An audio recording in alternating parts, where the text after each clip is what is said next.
ರಾಜ್ಯದ ಕುತೂಹಲವನ್ನ ಕೆರಳಿಸಿದಂತ ರೇಣುಕಾಸ್ವಾಮಿ ಕೊಲೆ ಪ್ರಕರಣದ ಬಗ್ಗೆ ಎಲ್ಲರಿಗೂ ಮಾಹಿತಿ ಇದೆ. ಕಳೆದ ಡಿಸೆಂಬರ್ನಲ್ಲಿ ಹೈಕೋರ್ಟ್ನ ನ್ಯಾಯಾಧೀಶರಂತ ಜಸ್ಟಿಸ್ ವಿಶ್ವಜಿತ್ ಶೆಟ್ಟಿ ಅವರು ಎಲ್ಲರಿಗೂ ನಮ್ಮ 7 ಜನಕ್ಕೆ ಜಾಮೀನನ್ನು ಕೊಟ್ಟಿದ್ದರು. ಆ ಜಾಮೀನು ಕೊಟ್ಟಾದ್ಮೇಲೆ ಉಳಿದವ್ರಿಗೆ ಅದರ ಆಧಾರದ ಮೇಲೆ ಮತ್ತೆ 4 ಜನರಿಗೆ ಸೆಷನ್ಸ್ ಕೋರ್ಟ್ ಜಾಮೀನು ಕೊಡ್ತು.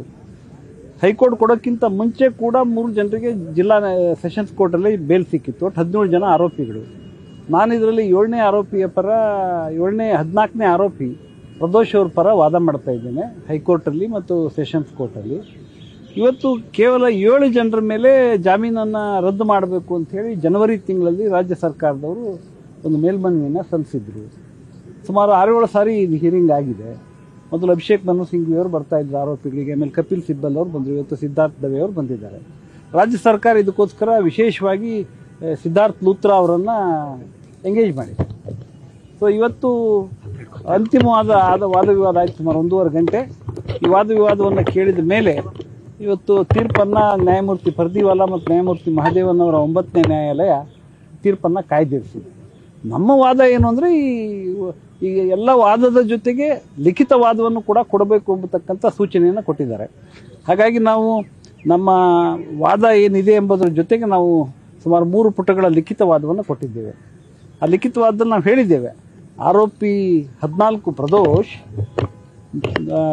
ಸಾಕ್ಷಿ 131 ಕಾಮಾಕ್ಷಿ ಪಾಳ್ಯ ಸಬ್ ಇನ್ಸ್ಪೆಕ್ಟರ್ ವಿನಯ್ ಅವರಿಗೆ 8ನೇ ತಾರೀಕು ರಾತ್ರಿಯೇ ಫೋನ್ ಮಾಡಿ ಹೇಳ್ತಾನೆ ಈ ಘಟನೆ ಬಗ್ಗೆ.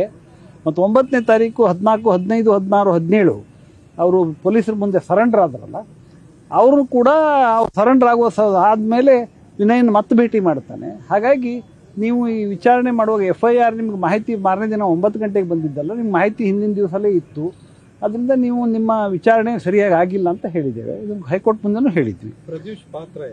ಪ್ರದೂಷನ ಪಾತ್ರ ಏನು ಅಂದರೆ, ಪ್ರದೂಷ್ ಮೇಲೆ ಮಾಡಿರ್ತಕ್ಕಂಥ ಅಲಿಗೇಷನ್ ಏನು ಅಂದರೆ, ಸ್ಟೋನಿ ಬ್ರೂಕ್ ರೆಸ್ಟೋರೆಂಟಿಂದ ತನ್ನ ಸ್ಕಾರ್ಪಿಯೋ ವಾಹನದಲ್ಲಿ ದರ್ಶನ್ನನ್ನು ಶೆಡ್ಡಿಗೆ, ಪಟ್ಟಣಗೆರೆ ಶೆಡ್ಡಿಗೆ ಕರ್ಕೊಂಡು ಹೋಗೋದು ಮೊದಲನೇ ಆರೋಪ. ಎರಡನೇದು ಈ 14, 15, 16, 17 ಸರೆಂಡರ್ ಆಗಲಿಕ್ಕೆ ಅವರಿಗೆ ಹಣ ಕೊಡಲಿಕ್ಕೆ 30 ಲಕ್ಷ ರೂಪಾಯಿನ ಪ್ರದೋಷ್ ಕೊಟ್ಟಿದ್ರು ಎಂಬುದು 2ನೇ ಆರೋಪ. ಇದಾದ್ಮೇಲೆ ಈತ ಕೂಡ ಅವನ ಮೇಲೆ ಹಲ್ಲೆ ಮಾಡ್ದ ಅಂತ ಒಂದು ವಾದ ಹೇಳ್ತಾರೆ. ಆದರೆ ಈತ ಆ ಹಲ್ಲೆ ಮಾಡೋ ಸಂದರ್ಭದಲ್ಲಿ ನೀವು ಯಾವುದೇ ಕಾರಣಕ್ಕೆ ಅವನು ಹೊಡಿಬೇಡಿ, ನೀರು ಕೊಡಿ ಅಂತ ಹೇಳಿ ಈ ಶೋನ್ ಇಸ್ ಹ್ಯುಮ್ಯಾನಿಟೇರಿಯನ್ ಥಿಂಗ್ಸ್. ಮತ್ತೆ ಆ 30 ಲಕ್ಷ ರೂಪಾಯಿಯನ್ನ 11ನೇ ತಾರೀಕಿನ ದಿವಸ ಪ್ರದೋಷ್ ಮನೆಯಿಂದ ಇಂಟ್ಯಾಕ್ಟ್ ಆಗಿ 30 ಲಕ್ಷ ರೂಪಾಯಿಯನ್ನು ಕೂಡ ಪೊಲೀಸ್ನವರು ಸೀಸ್ ಮಾಡಿದ್ದಾರೆ.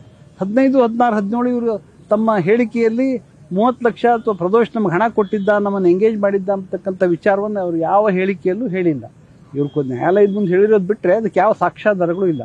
ಅದ್ರ ಜೊತೆಗೆ 11ನೇ ತಾರೀಕು ಪ್ರದೋಷ್ ಮನೆಯಲ್ಲಿ ಒಂದು ಪಂಚನಾಮ ಮಾಡಿ 30 ಲಕ್ಷ ಸೀಸ್ ಮಾಡೋ ಸಂದರ್ಭದಲ್ಲಿ ಅವನ ರಕ್ತ ಸಿಕ್ತ ಬಟ್ಟೆಗಳನ್ನು 14ನೇ ತಾರೀಕು ಸೀಸ್ ಮಾಡ್ತಾರೆ.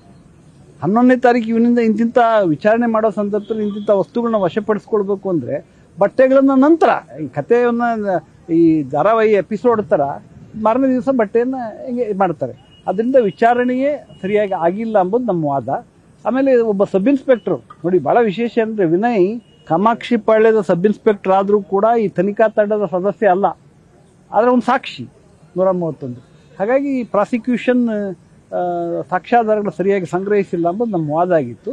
ನಮ್ಮ ವಾದವನ್ನು ಎತ್ತಿ ಹಿಡಿದು ಹೈಕೋರ್ಟ್ನ ನ್ಯಾಯಮೂರ್ತಿ ವಿಶ್ವಜಿತ್ ಶೆಟ್ಟಿ ಅವರು ನಮಗೆ ಕೊಟ್ಟಿರ್ತಕ್ಕಂಥ ಜಾಮೀನು ಸಮರ್ಥನೀಯ ಅಂತ ನಾವು ವಾದ ಮಾಡಿದ್ದೇವೆ. ಅದ್ರ ಜೊತೆಗೆ ಅದೇ ವಾದವನ್ನು ಕೂಡ ಸುಪ್ರೀಂ ಕೋರ್ಟ್ ಮುಂದೆ ಹೇಳಿದ್ದೇವೆ.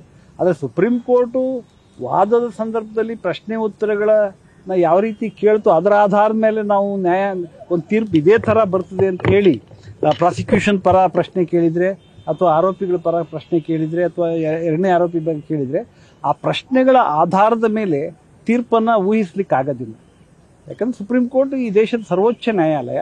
ಈ ದಾಖಲೆಗಳ ಆಧಾರದ ಮೇಲೆ ಇದು ಮಾಡ್ತದೆ. ನಮಗಿರ್ತಕ್ಕಂಥ ದಾಖಲೆಗಳ ಆಧಾರದ ಮೇಲೆ ನಮಗೆ ಈ ರಾಜ್ಯ ಸರ್ಕಾರ ಏನು ಮೇಲ್ಮನವಿಯನ್ನು ಸಲ್ಲಿಸಿದೆ ಆ ಮೇಲ್ಮನವಿಯನ್ನು ತಿರಸ್ಕರಿಸ್ತಾರೆ ಎಂಬತಕ್ಕಂಥ ಒಂದು ವಾದ ಇದೆ. ಮತ್ತು ಇನ್ನೊಂದು ಭಾಳ ಏನಂದರೆ 265 ವಿಟ್ನೆಸ್ಸಲ್ಲಿ ನಾವು ಬರೀ 65 ವಿಟ್ನೆಸ್ ಎಕ್ಸಾಮಿನ್ ಮಾಡ್ತೇವೆ, 3 ತಿಂಗಳಲ್ಲಿ ಟ್ರಯಲ್ ಮಾಡ್ತೇವೆ. ಆ ಕೋರ್ಟಿಗೆ ಜಡ್ಜೇ ಇಲ್ಲ ರೀ, ಆ ಸೆಷನ್ಸ್ ಕೋರ್ಟಿಗೆ ಇನ್ಚಾರ್ಜ್ ಕೋರ್ಟು. ಹಾಗಾಗಿ ಅಂಥ ಎಲ್ಲ ಬಾಲಿಶವಾದಗಳನ್ನು ರಾಜ್ಯ ಸರ್ಕಾರ ಹೇಳ್ತಿವತ್ತು. ಕೋರ್ಟಿಗೆ ನ್ಯಾಯಾಧೀಶರೇ ಇಲ್ಲ, ನಾನೇ ಈಗ 2005 ಆಗಿರೋ ಘಟನೆಗೆ ಇನ್ನೂ ಕೂಡ ಟ್ರಯಲ್ ಮಾಡ್ತಾ ಇದ್ದೀನಿ ಸೆಷನ್ಸ್ ಕೋರ್ಟಲ್ಲಿ, ಟ್ರಯಲ್ ಲಾಯರ್ 2005 ನಡೆದ ಘಟನೆಗೆ. ಹಾಗಾಗಿ 1 ತಿಂಗಳಲ್ಲಿ ಮುಗಿಸ್ತೇವೆ, 6 ತಿಂಗಳಲ್ಲಿ ಮುಗಿಸ್ತೇವೆ ಅಂತೇಳಿ ಎಲ್ಲೋ ಒಂದು ಕಡೆ ನ್ಯಾಯಾಲಯ ತಂಪರ ಇದನ್ನ ಮಾಡ್ತೀವಿ ಅಂದ್ರೆ ಆ ಥರ ಸಾಧ್ಯವಿಲ್ಲ. ಯಾಕಂದ್ರೆ ನ್ಯಾಯಾಲಯಗಳು ಹೇಗೆ ಕೆಲಸ ಮಾಡ್ತವೆ ಎಂಬ ವಿಚಾರ ಇದೆ.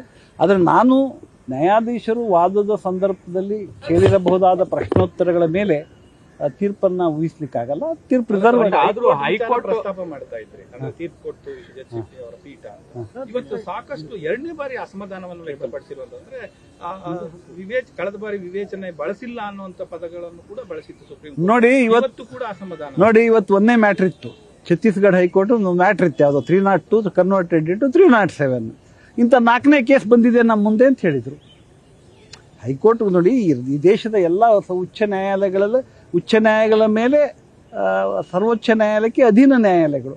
ಹಾಗಾಗಿ ನಾವು ಸೆಷನ್ಸ್ ಕೋರ್ಟ್ ಮಾಡಿದಾಗ ಸೆಷನ್ಸ್ ಕೋರ್ಟ್ ಅದು 2 ಅಂತ ನಾವು ಹೈಕೋರ್ಟ್ ಮುಂದೆ ಹೇಳ್ತೀವಿ, ತಪ್ಪು ಮಾಡಿದೆ ಅಂತ. ಹಾಗಾಗಿ ಅದನ್ನು ನೀವು ನ್ಯಾಯಾಂಗೀಯ ಶಬ್ದ ಅಂತ ತಗೊಳ್ಬೇಕೇ ಹೊರತು ಅದು ಒಂದು ಸ್ಪಷ್ಟವಾಗಿರ್ತಕ್ಕಂಥ ಘೋಷಿತ ಅಭಿಪ್ರಾಯ ಅಂತ ತಿಳ್ಕೋಬಾರ್ದು. ಇದು ರಿಮಾರ್ಕ್. ಅದರಿಂದ ನಾನು ಅದರ ಮೇಲೆ ಊಹೆ ಮಾಡಲಿಕ್ಕಾಗಲ್ಲ. ಅದರಿಂದ ನಾನು ಹೇಳಿದೆ ನಿಮಗೆ, ಯಾವುದನ್ನು ವಾದದ ಸಂದರ್ಭದಲ್ಲಿ ಪ್ರಶ್ನೋತ್ತರಗಳ ಸಮಯ ಆಗ್ತದೆ ಅದನ್ನು ಇವತ್ತು ಮಹದೇವನವರು ಒಂದು ಪ್ರಶ್ನೆ ಕೇಳಿದ್ರಪ್ಪ, 58 ಕಾಲ್ ನೀವು ಯಾಕೆ ಮಾಡಿದ್ರಿ, ಕಾಲ್ ಯಾಕೆ ಮಾಡಿದ್ರಿ ಬಂದಿನ ಸರ್ವೆಂಟ್ ಮೇಲೆ ಕೇಳಿದ್ರಿ, ಪವಿತ್ರ ಗೌಡ ಲಾಯರಿಗೆ ಕೇಳ್ತಾ ಇದ್ರು. ಹಾಗಾಗಿ ನ್ಯಾಯಾಲಯ ಎಲ್ಲ ಪ್ರಶ್ನೆಗಳನ್ನು ಕೇಳುತ್ತದೆ. ಅಂತಿಮವಾಗಿ ಬೇಲ್ ಇದೆ ಮ್ಯಾಟರ್ ಆಫ್ ರೈಟ್. ಬೇಲನ್ನು ಕೊಟ್ಟಿರೋದ್ರಿಂದ ಬೇಲ್ ಕ್ಯಾನ್ಸಲೇಷನ್ ಆಗೋದು ಬಹಳ ವಿರಳ. ನನಗೆ ವಿಶ್ವಾಸ ಇದೆ ನಮ್ಮ ಆರೋಪಿ ಪ್ರದೋಷಿನ ಬೇಲು ಊರ್ಜಿತ ಆಗ್ತದೆ, ಸುಪ್ರೀಂ ಕೋರ್ಟ್ ಮಧ್ಯಪ್ರವೇಶ ಮಾಡಲಾರದು ಅಂತೇಳಿ ನನ್ನೊಬ್ಬ ಅನುಭವದಿಂದ ನಾನು ಹೇಳೋದು. Thank you sir. Okay sir. News first ನಿರ್ಭೀತಿಯಿಂದ ನಿಮ್ಮ ಪರವಾಗಿ.